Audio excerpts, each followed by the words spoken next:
இன்று அதிகாலை சென்னை வியாசர்பாடி பகுதியில் பிரபல ரவுடி காக்காத்தோப்பு பாலாஜி என்கவுண்டரில் சுட்டுக் கொல்லப்பட்டார். என்கவுண்டரில் கொலை செய்யப்பட்ட ரவுடி காக்காத்தோப்பு பாலாஜியின் உடலானது சென்னை ராயப்பேட்டை சவக்கிடங்கிற்கு கொண்டு வரப்பட்டிருக்கிறது.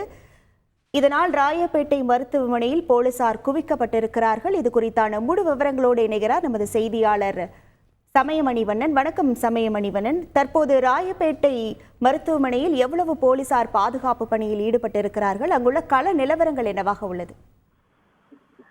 வணக்கம்.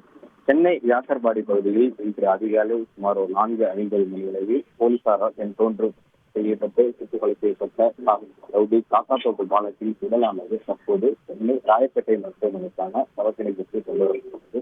முன்னதாக பிரபல ரவுடி காக்காத்தோப்பு பாலாஜியின் உடலானது ஸ்டான்லி மருத்துவமனைக்கு முதலில் அவர் என்கவுண்டர் செய்யப்பட்டது. சிகிச்சைக்காக ஸ்டான்லி மருத்துவமனைக்கு எடுத்துச் செல்லப்பட்ட போது வழியிலேயே அவர் உயிர் பிரிந்ததன் காரணமாக முதலில் ஸ்டான்லி மருத்துவமனையில் வைக்கப்பட்டிருந்த சூழலில் அதன் தொடர்ச்சியாக ராயப்பேட்டை மருத்துவமனை சவக்கிடங்கிற்கு வந்து தற்போது அவரது பிரபல ரவுடி காக்காத்தோப்பு பாலாஜியின் உடலானது தற்போது கொண்டு வரப்பட்டுள்ளது. கிட்டத்தட்ட ஒரு 7:20 மணி அளவில் கொண்டு வரப்பட்ட ரவுடி காக்காத்தோப்பு பாலாஜியின் உடலை போலீசார் பாதுகாப்புடன் கொண்டு வரப்பட்ட தனியார் ஆம்புலன்ஸ் வாகனத்தில் ஏற்றிக் கொண்டு வரப்பட்ட ரவுடி காக்காத்தோப்பு பாலாஜியின் உடலானது தற்போது சென்னை ராயப்பேட்டை மருத்துவமனைக்கான சவக்கிடங்கில் வந்து வைக்கப்பட்டுள்ளது.